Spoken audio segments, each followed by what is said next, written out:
Good morning. We are just going to wait for the attendees to join us. It takes a few seconds for the spooling to bring everybody into the virtual room.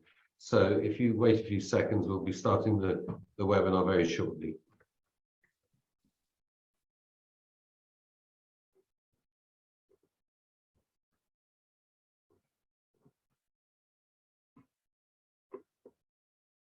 Well, good morning, good afternoon, depending where you are. There are people for whom this is good evening, of course.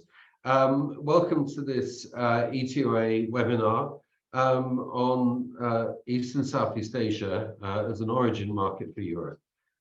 It's being done very much with the event that we're running on the 22nd of November, which is the European Travel Marketplace for East and Southeast Asia, which takes place online on the 22nd of November. And we have, I'm delighted to say, a really great selection of agents and operators from throughout East and Southeast Asia are taking part. And ETOA members and indeed non-members are welcome to join us at this really quite important commercial networking event.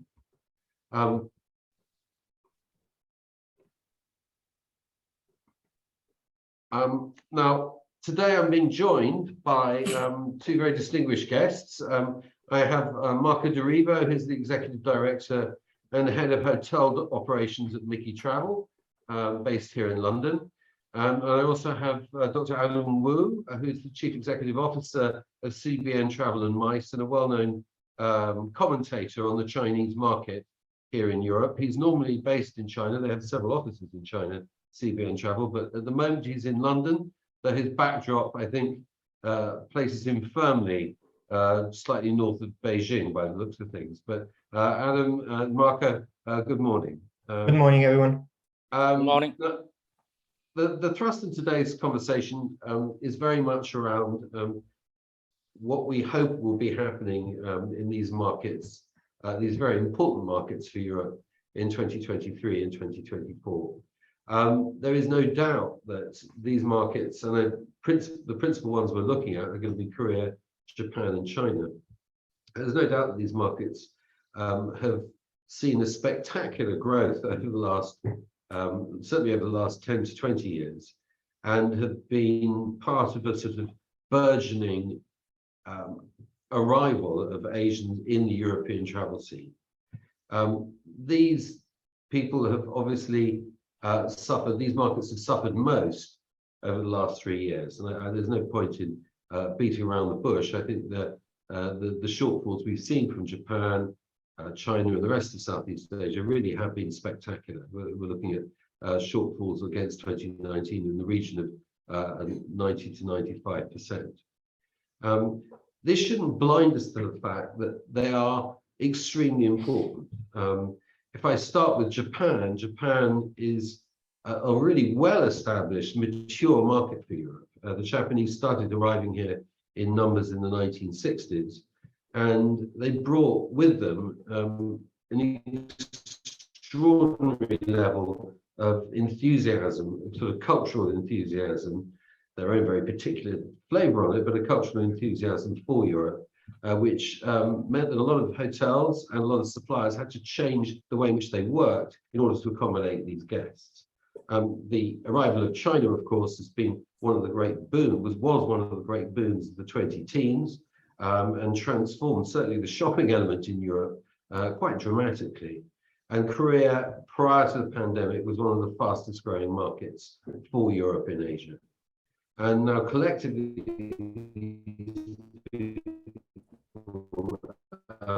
only make up a single digit, a really important base level growth market for Europe in the coming years. And what we're trying to explore today, I hope, is the extent to which these markets are going to return and what that return might look like. I would encourage you to look at the chat function and also look at the question and answer area. Please put your questions there. We'd be delighted to answer them. Okay, right. Adam, do you want to start with China? Could you just explain what the current situation is there in terms of Europe and what you think the likelihood of recovery is going to be? Thank you, Tom. We all hope so, and there is a sign of it. The sign actually started by the current party conference. I know that in the UK there's party conference season, but in China this year normally it's in March, but because of the COVID and so on, delayed until now, just going on now. It's important for me to mention this just because it affects both what is happening now, but also in the future. Now, it's affected the latest, let's say, the golden weeks in October, where many more Chinese would have gone on traveling either with overseas in the past. A lot of European suppliers or destinations were very, very enthusiastic and benefited from one of the golden weeks, because golden week during the October is one of the longest, followed by the Chinese New Year coming up against this year, which you are better prepared, because the party conference means that over 60 million of party members would need to stay at home and prepare. Such conference, national conference, takes years to prepare, and they are not allowed even to travel, in the sense that's not by order, but they need to be just like your MPs when there's parliament sessions. They are not meant to travel. So I know that Boris Johnson would take 2 holidays whenever needed. So it's a bit different. So now, okay, now the real effect is this. First of all, once this is over, the party conference is over, we already see a lot of positive signs. Positive signs are not always in the party the manifesto or whatever, but it's in what the spokespersons are speaking. I've been monitoring this on the daily basis, and what's most encouraging thing came out of the governor of Hong Kong. Now, it's very important for me to mention the fact that, well, I know China is a much greater, mainland China is a much greater market, more people, but Hong Kong has always been the, let's say, testing ground for outbound travel. It's actually where outbound travel from China started to Hong Kong, Macau, and then Australia, and then Europe, and so on. Now, the governor of Hong Kong just made, literally this morning, very open and transparent speech about traveling between Hong Kong and China, and from Hong Kong and to Hong Kong, and so on, and foreigners as well. But the most encouraging sign is they are removing the restrictions quite dramatically, to the extent that they don't require quarantines, as until now there was quarantine of 3 days plus few days self-quarantine, and this is being now removed. And this applies even to Chinese from mainland China, who otherwise would require, on coming back from anywhere, including Hong Kong, have to quarantine depending on which city you are returning to. In the height of pandemic, used to be 3 weeks quarantine, 2 weeks, and now it's 1 week in certain cities like Shanghai. But in Beijing and Guangzhou, in Shanghai now it's 2 weeks, and Guangzhou, Shanghai, Beijing reduced to 1 week. And then from when people visit Hong Kong coming back, they don't need to do quarantines anymore, as far as they have, like a bubble system in Hong Kong, because they were there and they were okay. Then they come back, don't have to quarantine. Now, this will immediately encourage more Chinese going to, I'm sorry that this is for Europe, but for you to really know how the Chinese going abroad is always Southeast Asia starting. So Thailand, Singapore, Malaysia, they will be ready, Philippines as well. But then, of course, Chinese would go further. Why? Because many of us, we are talking about tens of millions of Chinese have gone on to Southeast Asia. They want somewhere in Europe, and they want somewhere very exotic, even during the pandemic. I must say, earlier I said to Tom that I've been traveling in Europe during this last 6 months now, that's to places in Greece and much longer in France, I know in UK. Everywhere I went, I met so many Chinese, to my surprise, because obviously I'm in the travel business, I'm meant to traveling, but I also took my family for holiday. But there are so many Chinese are traveling. It may be a surprise to many others, certainly not in such large groups. I haven't seen any of the large groups because they are not meant to travel in groups. This is a new trend where FITs become a norm, seriously norm, because mostly those we met, maybe we traveled as a family and so on, it's Chinese families that either from mainland China or from overseas as anywhere else, I would say, that are living or studying overseas. It is a very important market for all the European destinations, because we have 49 million of Chinese living overseas. That's just counting as non-Chinese, I mean Chinese by origin, but non-Chinese passport holders. And so that's a very large number. That's bigger than many of the European countries like Spain and so on. Okay, speaking of Spain, there's another trend. The number of Chinese traveling overseas for studying increased by 20% just to Spain alone within the last year or two. Now, that is another sign, because I'm sure Tom and many of the suppliers would have experienced that students are very important market, because they have much more time. They can't actually go back to China when they come out to study, because if they do, they have to quarantine. Most of them thinking, oh, during the holiday, Christmas coming up, we don't go back because we need to quarantine. Let's go to Europe. I mean, this very morning, one of the reasons I was a bit delayed in joining you, just because there was an urgent call from a colleague who has relatives here in the UK, bit stuck, so-called, because they have 2-year multiple visa, but in the UK, you can, as a visitor, you can only stay 6 months maximum. So ask me, say, what to do? You know, I say, very simple. You go to another European country and you come back, because you got multiple entry to the UK, you visit other countries and you come back, you can stay another 180 days. And so this is something that many of the Chinese studying or working in Europe, I'm not talking about just UK, many people are in France, Germany, and so on. So then again, those people can be a significant source of, let's say, your clientele. Okay, shall I stop here, because otherwise it's becoming boring. Sorry, Tom, you are mute. I beg your pardon. No, please, Adam, carry on. Okay. I think just to recap the points you made, though, is that note that things are moving to a more liberal position in terms of travel in China, and the bellwether moment was the Hong Kong governor welcoming visitors coming in, and that we should expect the Chinese traveling to start in the near areas, and this is obvious. We would expect them to start traveling within Southeast Asia to Singapore and Australia and where have you. And Europe as well, Tom. I don't want to mislead people thinking that Europe is close to us. No, actually, the reason, even from our own business and many of our partners, are very keen on Europe, because Europe have been the first actually opening. I mean, I can't think of any country in Europe is not opened. So no requirements and so on. As I explained earlier, the reason for Chinese not yet coming in great numbers as we should, just because the quarantine requirements in mainland China still exist. But the bellwethers of Hong Kong removing that requirement, and in major cities in China reducing that, is a good sign. Secondly, just coming back to this party conferences, well, it's prevented many of those party members or others from traveling before the conference, but now the conference is over.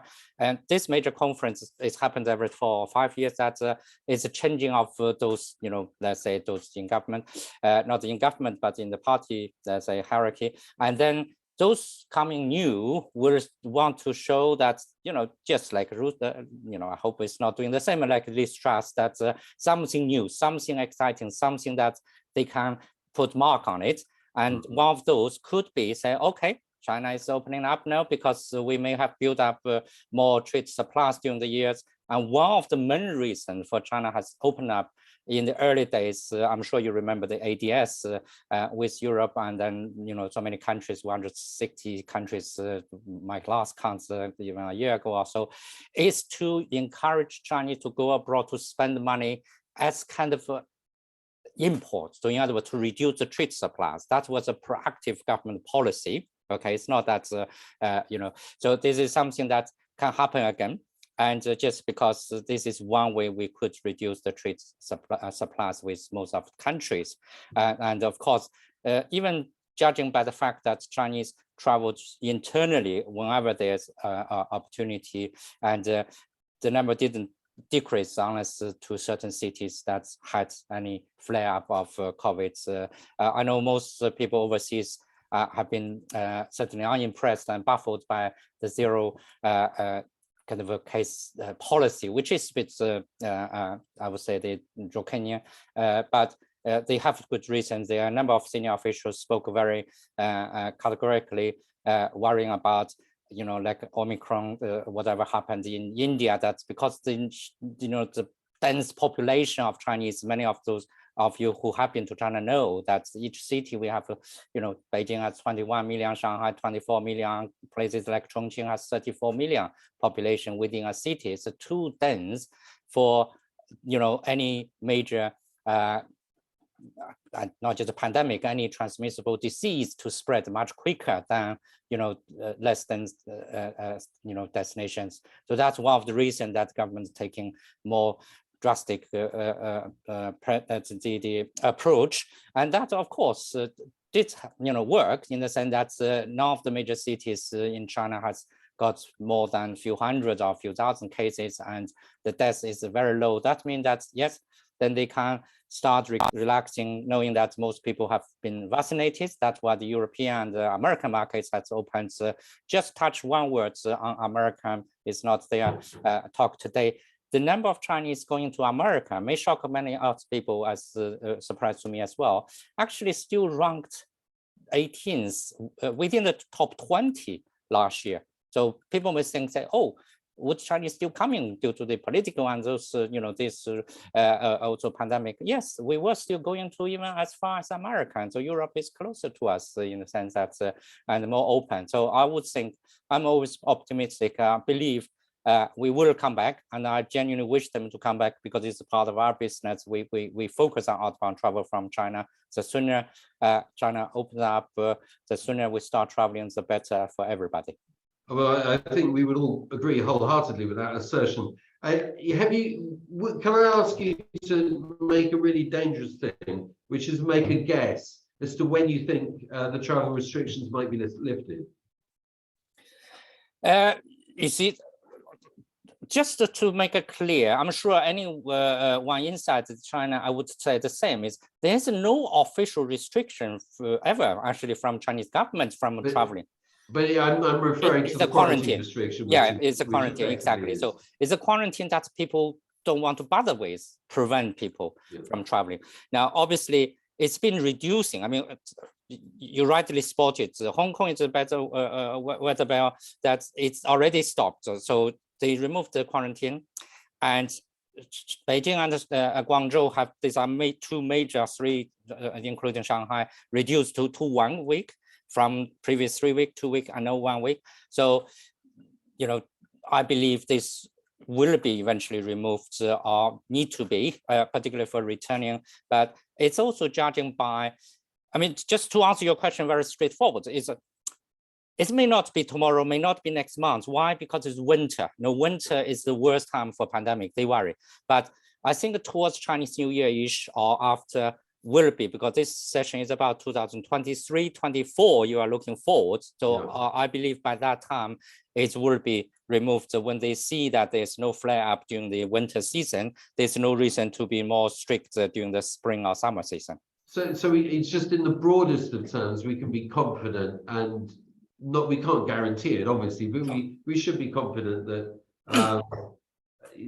the nature of COVID in China, and I appreciate that China has been extremely strict in the way in which they've tried to combat COVID, and in some ways have been very successful at it. We think that the crisis in terms of quarantine will have gone, we hope, by mid-23 and certainly by 24. Well, that's a reasonable assumption to make. Let's put it like that. I'm more optimistic, Tom. I'm more optimistic because I can see from overseas, I mean, in Europe, wherever I traveled and so on, we genuinely don't see the danger. I know that it didn't help in the sense that there's still increase in some cases in the UK, maybe in other parts of Europe because of those complete lack of protection now. And of course, as far as there's no major outbreak again or major, this new variants and so on, and then I don't see China why they just should be careful, because you cannot be, let's say just like driving or flying. If there's an aircraft, crash and so on, touch wood, never happen again, but it does happen. And then all the airlines pull out this Boeing 737 whatever, but they don't pull out forever. They will put it back again. So that's where it's a knee-jerk reaction. But as far as there's no such thing, hopefully there's no nuclear war. Remember, it's not just a pandemic and politics, but also war will deter more people. But if things all coming down, and I'm genuinely optimistic, it should be within the first half or middle of next year rather than 2024. I mean, we can't hold until 2024, I guess, can we? Well, look, we've survived this so far. You've just raised the prospect of nuclear war. I thought we've, in the old days, I look back fondly when the worst thing we had to contend with was a terrorism scare. Now we're now on a whole different scale of problems. And thank you so much for that. I'm going to switch over to Marco, if I may. Marco, what's the situation in Japan and to a certain extent South Korea? Hi, good morning, everyone. Thank you, Tom, and thank you, Adam, for giving us an insight into China. The situation, obviously, in Japan and South Korea are different. In Japan, probably more than worrying about the nuclear war, is about the inflation war. I think everybody knows the Japanese yen is very weak at the moment, and the war in Ukraine doesn't help the situation because of the increase of inflation. So for what we can see, the trend is that while Japan has relaxed most of the restriction and it is quite easy to move in and out of Japan, a lot of agents are still focusing for this winter, at least they're still focusing more on inbound, which is very profitable because there is clearly a high demand from both Asia and Europe to travel to Japan and take advantage of the weak yen. So they're all focusing on that, and for now the preparation is more towards the summer of 2023. But how that will pan out, it's everybody's guess, because there are, of course, so many variants that are not COVID related this time, but more related to what's happening in Ukraine, how easy it would be to fly in and out of Japan, because obviously the non-flight zone over Russia, it's increasing the flight by almost a couple of hours, so increased costs.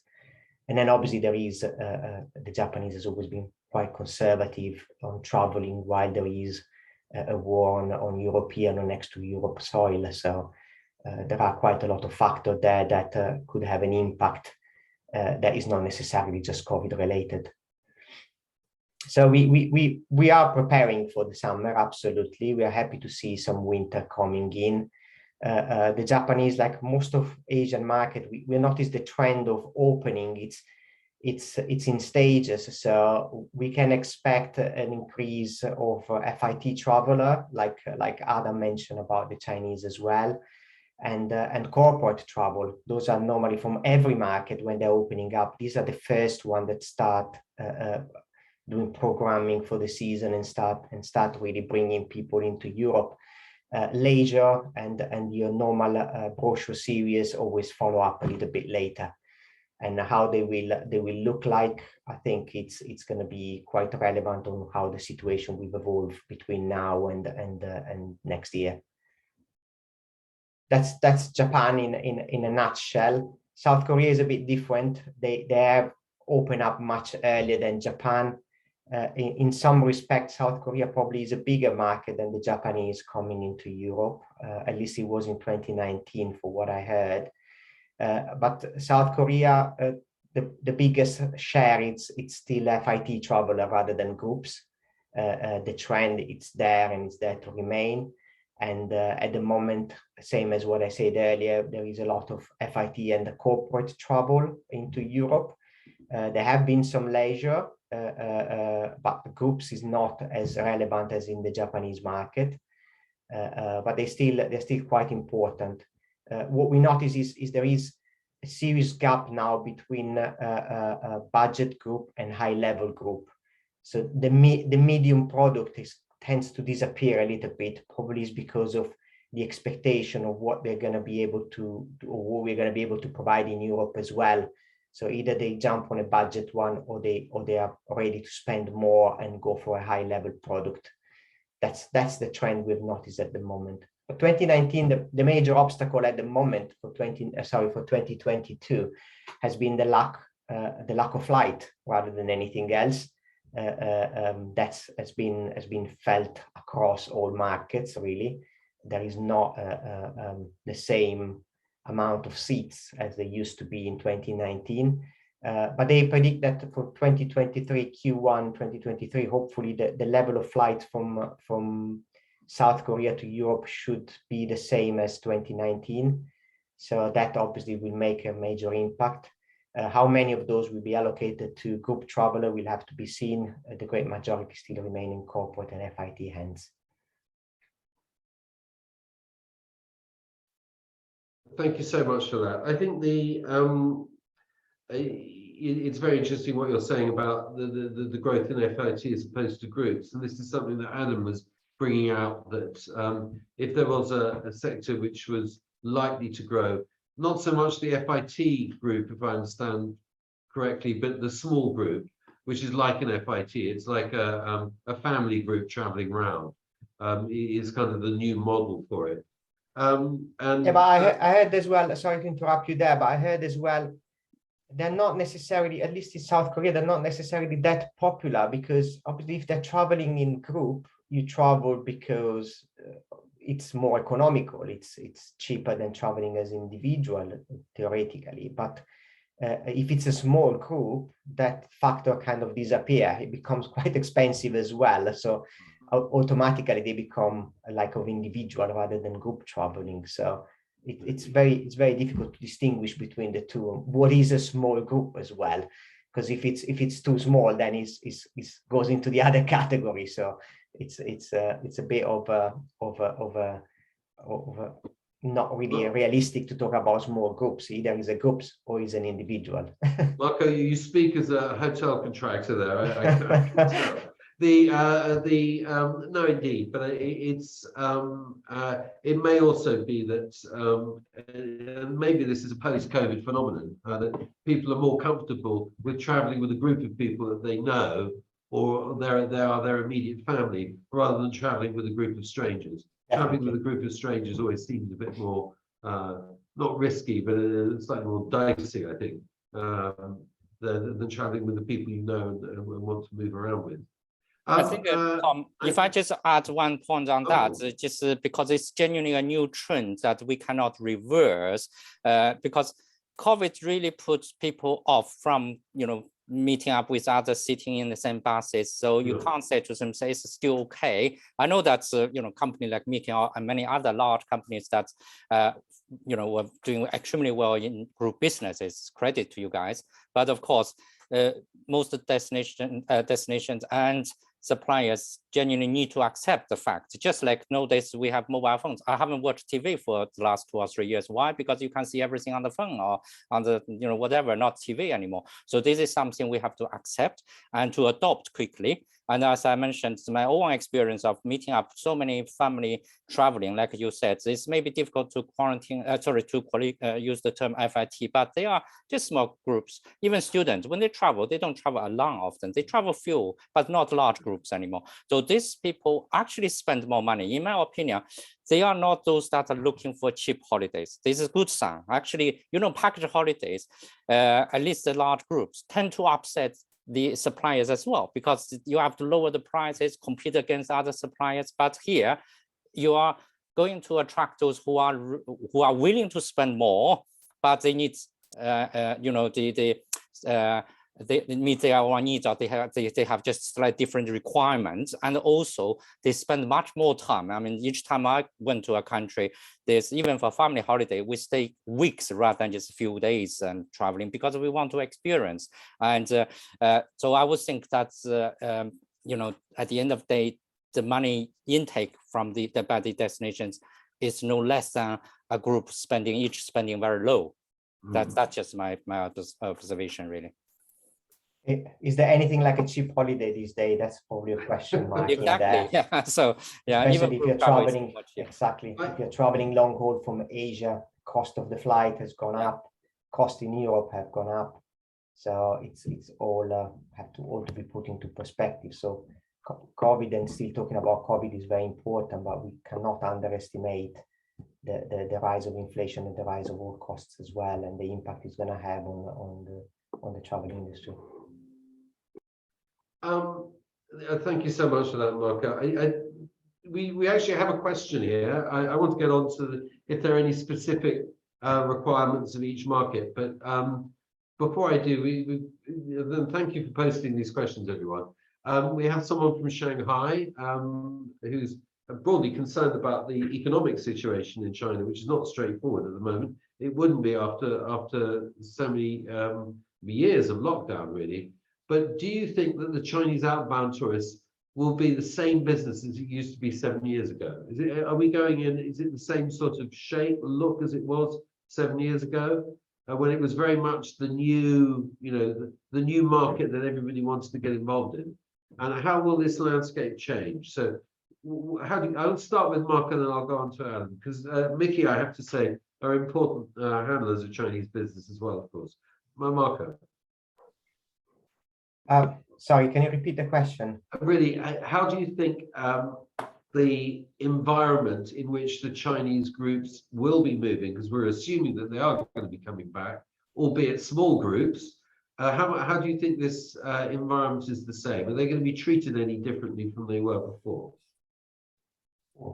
That's a very difficult question to answer. I don't expect they will, and I'm not sure why they should be treated differently. So I kind of like reverse the question if you want to. I think it's once they start traveling, I think there should be quite a big confidence across us providing the service to them that there has not been any difference to what we used to do back in 2019. So I don't think they should be treated any differently than they used to. If anything, we need to re-educate everyone on what the expectation of the clients are. I think that's more important, because I think because that 3 years of inactivity in terms of the situation. I think what we're seeing, and I'll give my own spin on this question, which is an interesting question, because I imagine if you're sitting in China, you're thinking, look, we won't, by the time we come back, we won't have been there for 5 or 6 years. And the infrastructure that was in place 5 or 6 years ago may not be there anymore. In fact, it's unlikely to be there anymore. People who'd invested in looking after Chinese clients will have stopped doing so. And are we going to see the same level of interest in the Chinese market as there was in 2018 and 2019? And that would be one angle of the question. And the other angle would be, I really just think from the point of view, not so much as an operator, but almost from the point of view of a national tourist office.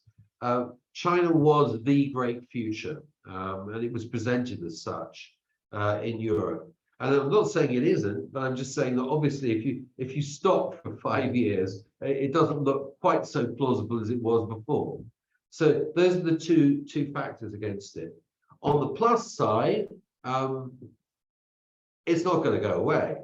China is one of the great big civilizations of the world. It's a huge economy, and it's going to be a really important source of inbound tourism. So if you want to be part of that, and you should want to be part of that, you need to get back into that game. Now, none of this is to do with what people are doing at the moment, because that's a separate matter that we'll get onto in a minute. But I think that's where the question's coming from. Is that interpretation right, Adam? Thank you, Tom. There, that I agree totally with what you said there. That if any destination or any business does want to, have more business, doesn't matter it has to come from China, mainland, or Taiwan, or Hong Kong, anywhere that or Japan for that matter. But you just need to be adaptable and adapting according to what things are changing. Now, answering the question that you brought up or read out, the question from Shanghai actually is more about the political tension and so on. Yes, this is actually a very important aspect affecting Chinese traveling to any specific destination, just because if there's a tension, obviously, I mean, let's say within Europe, there are countries that being seen, or certainly they portray themselves to be Chinese friendly, and those are much more favored by the Chinese. But there are countries that, you know, however they may be beautiful or whatever, but they tend to take a quite different political view, you know, particularly in terms of Taiwan. And then the Chinese from mainland China would certainly be distance themselves just because, you know, put this way, we are all human, regardless Chinese or European. Now, if anyone come to you being, you know, hostile, would you like them? No, you would just steer away. This also answers the first question that's saying that, oh, you know, Europe is surviving now without Chinese. Yes, absolutely, you would survive without anyone else as well. But it's different if you want to have business. I mean, Chinese in general, we are friendly. I must say, I'm Chinese. We are friendly, and we don't want to fight with anybody, and we don't want to, you know, cause any trouble. But you know, we are of the same nature that if someone is being unfriendly to us, we just say we can survive without you as well. But then the world will, you know, stop being open as we should be. So I would think that the last few years, you know, I mean, you rightly point out over 20 years or so opening of China for tourism purposes and economic opening for the last 40 years surely benefits not just Chinese, but the world, I would say. I mean, it's been widely regarded China as the engine house of the world economy. The person from Shanghai can, you know, very much sympathize with the feeling of the economy is, you know, is down. But remember, we have probably down from used to be double-digit growth to 8 point something this year, 6 point something. That is down to us. Obviously, people feel that, but comparing to those, you know, some recessions of negative growth, we are still doing okay. So we always need to look at the, you know, positive side and think about this. When the Chinese, wherever we come from, and, you know, wherever we go, spend the money there.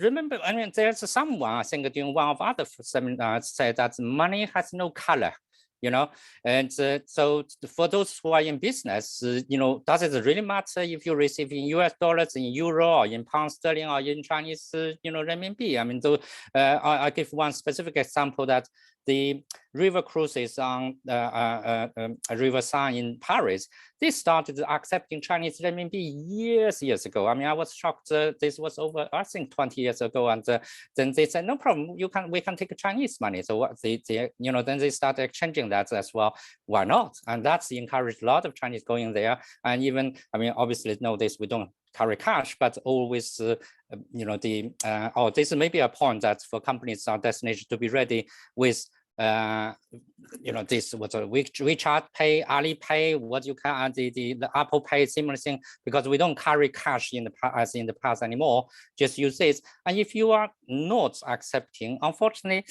they may find hard to spend the money because they don't have that cash with them, but they have on the phone. They say, oh, can you scan this QR code? I will pay, whatever. I mean, it's just the same principle. If you want to have that business, get ready. If you can survive without it, why bother? You know, we don't have to get up every day. Sorry, Tom, yeah. I was muted, I did beg your pardon. It's a really good point, Adam. I think that I recall many years ago, must be 12 years ago, 15 years ago, we had a discussion of the Japanese market with JTB, who are not here, not on the panel today. But one of the Japanese people got up and said, look, in Europe, you have a phrase saying the customer is king. In Japan, we have a phrase that says the customer is God. And you have to do exactly what they want. Otherwise, you will have a dissatisfied customer, and you do not want those.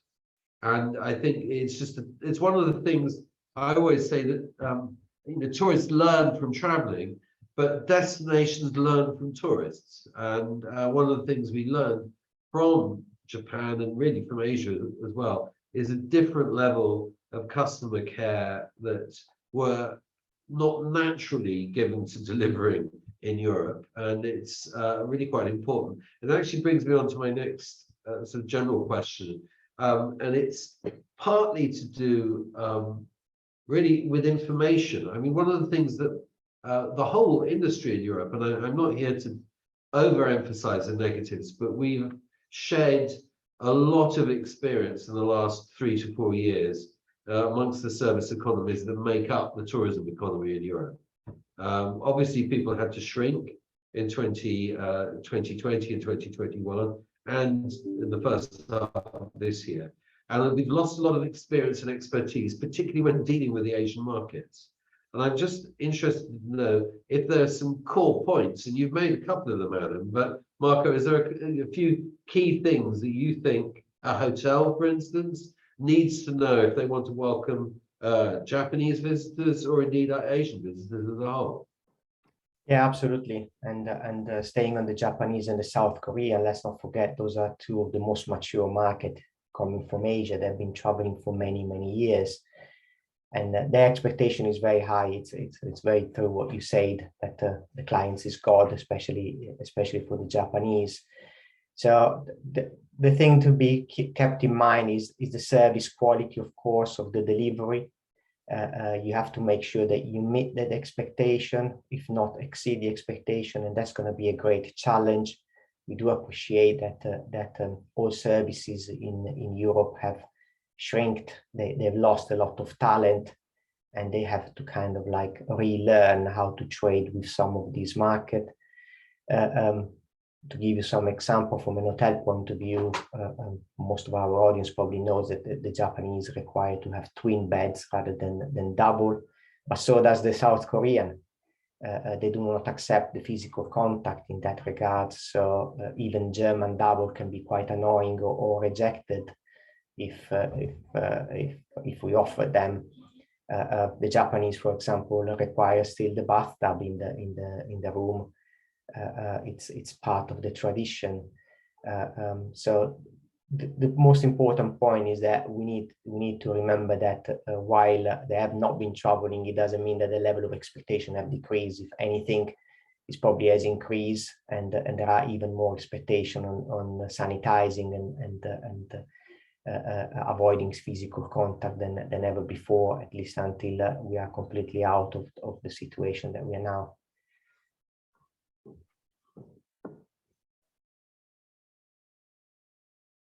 I beg your pardon. Is there anything you would add to that, Adam? Is there anything that people need to be aware of, in particular for China? Yes, I would say that we are much easier to deal with. We don't believe in God, so not all of us, I would say. So we don't have to be treated as God or king, and but we just genuinely like that friendliness. That's the key thing for the Chinese that you probably have encountered in the past. That any one greeting Chinese at a hotel or even a taxi driver, whoever, say ni hao, that's hello in Chinese. It's impressive, every Chinese. If anyone even just puts that simple effort, say ni hao, and then we feel very warm, say, oh wow, somebody tried to be friendly to me, and we immediately will be friendly. And we are genuinely accommodating. I mean, I haven't seen much Chinese complaining about this and that, just because we accommodate in the sense that we think, say, well, if they did that way, that must be their custom. We have our own saying that when we visit a village, we say that or any place, we should respect their custom, not for them to change to us, obviously. But back to the business front, I still believe businesses, destinations who are taking money need to make it easier for those who spend the money. So this is the same thing that I would say to the Chinese. If foreigners don't have WeChat Pay, you should accept Alipay because the same. So it's the same say that because they are, millions, over 1.4 billion of Chinese using this, then that's the way they pay, then just make it ready. But it's not extra demanding, but it's to make things easier for everybody. It costs, practically nothing. So that's the only thing I would add, is you don't really have to, change everything for the Chinese. We actually like to. I mean, just a final point for people to know that Since the pandemic, even within China, most Chinese started traveling to much less dense destinations. So remote destinations, make yourself ready. We are coming. I mean, every day I see Chinese traveling to places like, I don't say just the jungles, but it's very remote that few people have been, but they have. Why? Because they lack that. And that means that some remote destination, less known destination may well benefit from making yourself known that you exist and we will be there. Remember, there's almost one or more than 1/5, used to be 1/4 of the population being Chinese. So wherever we go, I never escape Chinese, I would say, because they are there. So let's just be positive that we interact, and I'm sure that the world is one, one love. That's what our clients from Jamaica says, one love. Yeah, okay. No, indeed, and as people always used to say a smile costs nothing. I think the one tip we had from the survey of recommendations for coping with the Chinese market, and indeed all Asian markets, is that please go the extra mile. If you get a guest, offer them something that they weren't expecting. That will go down very, very well, even if it's only a small gesture. It's important to make people feel that they're getting that their patronage is valued and treasured. If you can give that impression, and you can maybe just give that impression with a smile, but if you can do more than that, then I think it really does repay itself in reputation. Absolutely. We are more or less out of time, everyone. I would like to thank both Adam and Marco. I just would like to re-emphasize the event that we've got coming up in November. It's going to be a really important networking event for anybody wanting to sell for this market. All availability, all information is available on the website. And with that thought, we've reached our limit of time. I would like to thank Marco and Adam again, and the audience for sitting with us for so long. Thank you very much indeed. This webinar is going to be available on the website if you wish to go and look at it. Thank you and goodbye. Thank you for having us, Tom. Thank you. Nice to meet you, Marco. Thank you, Adam. Bye-bye. Bye-bye. All the best to everyone. Bye-bye. Let's